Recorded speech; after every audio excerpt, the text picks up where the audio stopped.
Hi friends, welcome back to our channel. ഇന്ന് നമ്മൾ നോക്കുന്നത് 8th സ്റ്റാൻഡേർഡിലെ 2023-24 അധ്യയന വർഷത്തെ, അതായത് ഇന്ന് നടന്ന നിങ്ങളുടെ ബയോളജി ക്വസ്റ്റ്യൻ പേപ്പറാണ് നമ്മൾ ഈ വീഡിയോയിലൂടെ ഡിസ്കസ് ചെയ്യുന്നത്. ഓക്കെ, നമുക്ക് ഒന്നാമത്തെ ചോദ്യം നോക്കാം. ചുവടെ ചിത്രീകരിച്ചിരിക്കുന്ന കോശാംഗം ഏത്, അതിൻ്റെ ധർമ്മം എന്ത് എന്നാണ് ചോദിച്ചിട്ടുള്ളത്. കോശാംഗം ഏതാണ്? അതെ, ഗോൾജി കോംപ്ലക്സ് ആണല്ലേ. അപ്പോൾ അതിൻ്റെ ധർമ്മം എന്തെന്ന് ചോദിച്ചിട്ടുണ്ട്. എന്താണ്? യെസ്, രാസാഗ്നികൾ, ഹോർമോണുകൾ, ശ്ലേഷ്മസ്തരം തുടങ്ങിയ കോശസ്രവങ്ങളെ സ്വീകരിച്ച് ചെറുസ്തര സഞ്ചികളിലാക്കുന്നു. എന്താണ്? രാസാഗ്നികൾ, ഹോർമോണുകൾ, ശ്ലേഷ്മസ്തരം തുടങ്ങിയ കോശസ്രവങ്ങളെ സ്വീകരിച്ച് ചെറുസ്തര സഞ്ചികളിലാക്കുന്നു. ഓക്കെ, ഇത് നെക്സ്റ്റ് ക്വസ്റ്റ്യൻ. ഒറ്റപ്പെട്ടത് കണ്ടെത്തി മറ്റുള്ളവയുടെ പൊതുസവിശേഷത എഴുതുക. ഇതിൽ ഒറ്റപ്പെട്ടത് ഏതാണ്? നോക്കൂ, ഏതാണ്? അതെ, എൻഡോമെട്രിയം ആണല്ലേ. ആൻസർ എന്താണ്? എൻഡോമെട്രിയം. അപ്പോൾ മറ്റുള്ളവ എന്താണ്? മറ്റുള്ളവയുടെ സവിശേഷത എന്താണ്? മറ്റുള്ളവയുടെ പൊതുസവിശേഷത എന്ന് പറയുന്നത് എന്താണ്? അതെ, മറ്റുള്ളവ പുരുഷ പ്രത്യുൽപാദന വ്യവസ്ഥയിലെ പ്രധാന ഭാഗങ്ങളാണ്. മറ്റുള്ളവ പുരുഷ പ്രത്യുൽപാദന വ്യവസ്ഥയിലെ പ്രധാന ഭാഗങ്ങളാണ്. ഓക്കെ, ഇതിൽ മൂന്നാമത്തെ ചോദ്യം. തന്നിരിക്കുന്ന ഭക്ഷ്യശൃംഖലയുമായി ബന്ധപ്പെട്ട ചോദ്യങ്ങൾക്ക് ഉത്തരം എഴുതുക. പുല്ല്, പുൽച്ചാടി, തവള, പാമ്പ്, അതല്ലേ ഭക്ഷ്യശൃംഖല. ഇനി ഒന്നാമത്തെ ചോദ്യം നോക്കൂ. ഇതിലെ പ്രാഥമിക ഉപഭോക്താവ് ഏതെന്നാണ് ചോദിച്ചിട്ടുള്ളത്. ഏതാണ്? അതെ, പുൽച്ചാടിയാണല്ലേ. ദെൻ പാമ്പ് ഉൾപ്പെടുന്ന പോഷണതലം ഏതെന്ന് ചോദിച്ചിട്ടുണ്ട്. ഏതാണ്? അതെ, 4ാമത്തെ പോഷണതലമാണ്. പാമ്പ് ഉൾപ്പെടുന്ന പോഷണതലം 4ാമത്തെ പോഷണതലം. ദെൻ പദബന്ധം മനസ്സിലാക്കി വിട്ട ഭാഗം പൂർത്തിയാക്കുക. സ്ത്രീലൈംഗിക ഹോർമോൺ ഈസ്ട്രജൻ ആണ്. പുരുഷലൈംഗിക ഹോർമോൺ ഏതാണ്? അതെ, ടെസ്റ്റോസ്റ്റിറോൺ ആണല്ലേ. ടെസ്റ്റോസ്റ്റിറോൺ. ഓക്കെ, ദെൻ ബാക്ടീരിയ ദ്വിവിഭജനം. ഹൈഡ്ര ഏതാണ് വരുന്നത്? അതെ, മുകുളനമാണ്. ഹൈഡ്ര മുകുളനം. ഓക്കെ, ദെൻ നെക്സ്റ്റ് നോക്കാം. തന്നിരിക്കുന്ന സൂചനകൾ ഉപയോഗിച്ച് ജൈവ വൈവിധ്യ സേവനങ്ങളുമായി ബന്ധപ്പെട്ട ചിത്രീകരണം പൂർത്തിയാക്കുക. ഓക്കെ, ജൈവ വൈവിധ്യ സേവനങ്ങൾ നമുക്ക് നോക്കാം. പാരിസ്ഥിതിക സേവനങ്ങൾ ഏതാ വരുന്നത്? അതെ, oxygen CO2 സന്തുലനമാണല്ലേ. O2 CO2 സന്തുലനമാണ്. Then സഹായ സേവനങ്ങൾ, അതെ, ജൈവ നിയന്ത്രണമാണ്. ദെൻ സാംസ്കാരിക സേവനങ്ങൾ ആചാര അനുഷ്ഠാനങ്ങളാണ്. ദെൻ അവശ്യ വസ്തുക്കളുടെ ലഭ്യത, ഇന്ധനങ്ങൾ. അവശ്യ വസ്തുക്കളുടെ ലഭ്യത, ഇന്ധനങ്ങൾ.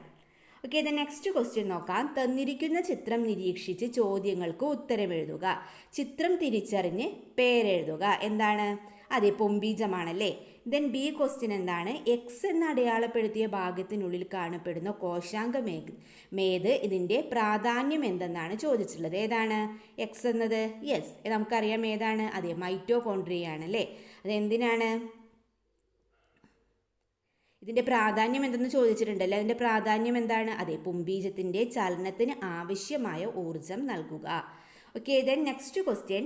7ാമത്തെ ചോദ്യം. ഗുണമേന്മയുള്ള സങ്കര ഇനങ്ങൾ ധാരാളം ഉള്ളതിനാൽ നാടൻ ഇനങ്ങൾ സംരക്ഷിക്കേണ്ടതില്ല. ഈ പ്രസ്താവനയോട് നിങ്ങൾ യോജിക്കുന്നുണ്ടോ? അഭിപ്രായം സാധൂകരിക്കുക എന്നാണ് പറഞ്ഞിട്ടുള്ളത്. നിങ്ങൾ യോജിക്കുന്നുണ്ടോ? ഇല്ലല്ലേ. അപ്പോൾ നമുക്ക് എന്ത് എഴുതാം? ഫസ്റ്റ് യോജിക്കുന്നില്ല. ദെൻ അഭിപ്രായം സാധൂകരിക്കാൻ പറഞ്ഞിട്ടില്ലേ. അപ്പോൾ നമുക്ക് എഴുതാം, നാടൻ ഇനങ്ങൾ വംശമറ്റു പോകുന്നത് ജൈവ വൈവിധ്യ ശോഷണത്തിന് കാരണമാകും. അതുപോലെ പ്രകൃതിയുടെ പരീക്ഷണങ്ങളെ അതിജീവിക്കാൻ കഴിയുന്ന നാടൻ ഇനങ്ങളിൽ നിന്നു മാത്രമേ ഗുണമേന്മയുള്ള പുതിയ ഇനങ്ങൾ വികസിപ്പിച്ചെടുക്കാൻ കഴിയൂ. ഓക്കെ, ദെൻ നെക്സ്റ്റ് ക്വസ്റ്റ്യൻ നോക്കാം. 8ാമത്തെ ചോദ്യം. ഒരു ശാസ്ത്രലേഖനത്തിൻ്റെ പ്രസക്ത ഭാഗമാണ് ചുവടെ തന്നിരിക്കുന്നത്. ഇത് വിശകലനം ചെയ്ത് ചോദ്യങ്ങൾക്ക് ഉത്തരം എഴുതുക. കൗമാരക്കാരായ കുട്ടികളിൽ രക്തത്തിലെ ഹീമോഗ്ലോബിൻ്റെ അളവ് കുറയുന്നത് അവരുടെ ഓർമ്മയും ഏകാഗ്രതയും കുറയുന്നതിന് കാരണമാകുന്നു. ഈ ക്വസ്റ്റ്യൻ എന്താണ്? ഇവിടെ സൂചിപ്പിച്ചിരിക്കുന്ന രോഗാവസ്ഥ ഏത് മൂലകത്തിൻ്റെ അഭാവമാണ് ഈ രോഗാവസ്ഥയ്ക്ക് കാരണമാകുന്നത്? ഏതാണ് രോഗം? അതെ, എന്താണ്? അനീമിയ, അല്ലെങ്കിൽ എന്തെഴുതാം? വളർച്ച അല്ലേ. വിളർച്ച. എന്താണ്? അനീമിയ, വിളർച്ച. അതുപോലെ തന്നെ കൂട്ടുകാർക്ക് ഇതിൻ്റെ ഉത്തരം എന്താണ്? അനീമിയ, വിളർച്ച എന്ന് എഴുതാം അല്ലേ, അല്ലെങ്കിൽ വിളർച്ച എന്ന് എഴുതിയാലും മതി. ഏത് മൂലകത്തിൻ്റെ അഭാവമാണ് ഈ രോഗാവസ്ഥയ്ക്ക് കാരണമാകുന്നതെന്ന് ചോദിച്ചിട്ടുണ്ടല്ലേ. ഏത് മൂലകത്തിൻ്റെ അഭാവമാണ്? അതെ, അയേൺ അഥവാ ഇരുമ്പിൻ്റെ അഭാവമാണ് അല്ലേ. അയേൺ അഥവാ ഇരുമ്പിൻ്റെ അഭാവമാണ്. ഓക്കെ, ഇത് നെക്സ്റ്റ് ക്വസ്റ്റ്യൻ നോക്കാം. കൗമാരക്കാരിൽ ഈ രോഗാവസ്ഥ വരാതിരിക്കാൻ ഭക്ഷണത്തിൽ വരുത്തേണ്ട മാറ്റങ്ങൾ എന്തെല്ലാമെന്ന് ചോദിച്ചിട്ടുള്ളത്. എന്താണ്?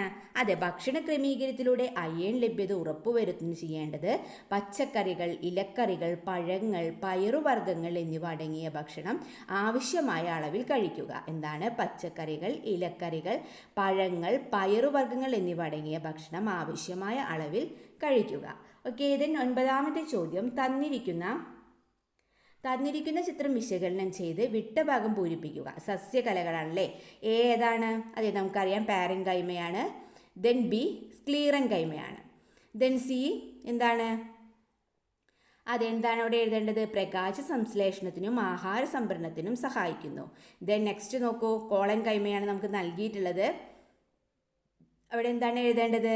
അതെ, സസ്യഭാഗങ്ങൾക്ക് വഴക്കവും താങ്ങും നൽകുന്നു. ഓക്കെ, അപ്പം എ നോക്കുക, പാരൻകൈമ, ബി സ്ക്ലീറൻകൈമ, സി പ്രകാശ സംശ്ലേഷണത്തിനും ആഹാര സംഭരണത്തിനും സഹായിക്കുന്നു, ഡി സസ്യഭാഗങ്ങൾക്ക് വഴക്കവും താങ്ങും നൽകുന്നു. ഓക്കെ, നെക്സ്റ്റ് നോക്കാം. ആവാസ വ്യവസ്ഥയിലെ പ്രതിപ്രവർത്തനങ്ങളുമായി ബന്ധപ്പെട്ട് നൽകിയിരിക്കുന്ന പട്ടിക ഉചിതമായി പൂർത്തിയാക്കുക. പരാദജീവനം, പ്രത്യേകതയും ഉദാഹരണവും എഴുതണം അല്ലേ. പരാദജീവനം എന്താണ്? പരാദജീവനം ഒന്നിന് ഗുണം മറ്റേതിന് ദോഷം. ദെൻ ബി എന്തെഴുതാം നമുക്ക്? ഉദാഹരണം എന്തെഴുതാം? മാവും ഇത്തിൽ കണ്ണിയും, അല്ലെങ്കിൽ പശുവും ചെള്ളും, അല്ലെങ്കിൽ എന്ത് ചെയ്യാം? മനുഷ്യനും നാടവിരയും. ഓക്കെ, ദെൻ സി ജീവിബന്ധങ്ങളിൽ നമുക്ക് നെക്സ്റ്റ് എന്ത് എഴുതാം? അതെ, കമൻസലിസം എഴുതാം അല്ലേ. കമൻസലിസം പ്രത്യേകത എന്താണ്? ഒന്നിന് ഗുണകരം മറ്റേതിന് ഗുണമോ ദോഷമോ ഇല്ല. ദെൻ ഡി ഉദാഹരണം നമുക്ക് എന്തെഴുതാം? മാവും മരവാഴയും, അല്ലെങ്കിൽ സാവും റിമോറയും. ഓക്കെ, ദെൻ ഈ നോക്കൂ, ജീവിബന്ധമല്ലേ എഴുതേണ്ടത്, നമുക്ക് അവിടെ മ്യൂച്വലിസം എന്ന് എഴുതാം. ദെൻ പ്രത്യേകത എന്താണ്? ഉദാഹരണം നമുക്ക് നൽകിയിട്ടുണ്ട്, പൂവും പൂമ്പാറ്റയും അല്ലേ. അപ്പോൾ ഏതാണ് ജീവിബന്ധം?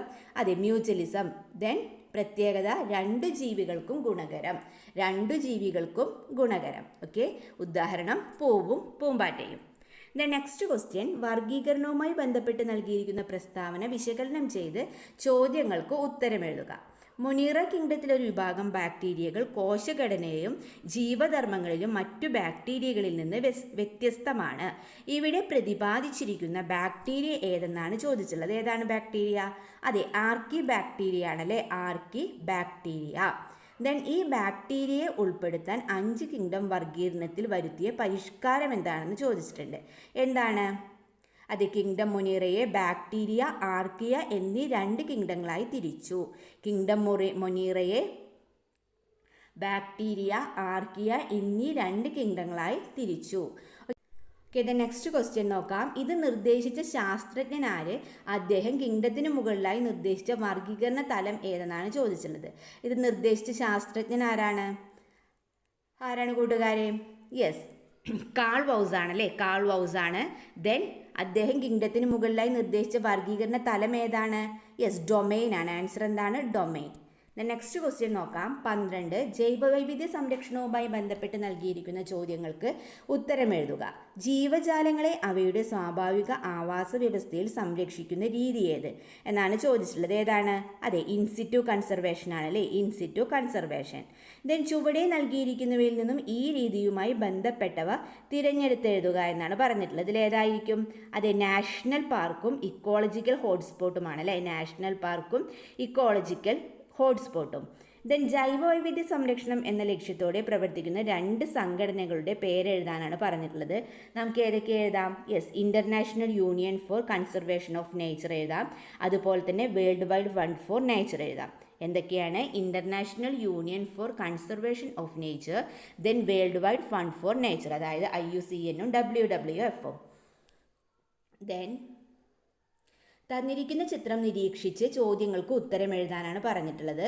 ചിത്രത്തിൽ എക്സ്, വൈ എന്ന് അടയാളപ്പെടുത്തിയ ഭാഗങ്ങൾ തിരിച്ചറിഞ്ഞ് അവയുടെ പേരെഴുതുക. എന്താണ്? എക്സ് അണ്ഡവാഹിയാണ്. വൈ എന്താണ്? അതെ, അണ്ഡാശയമാണ്.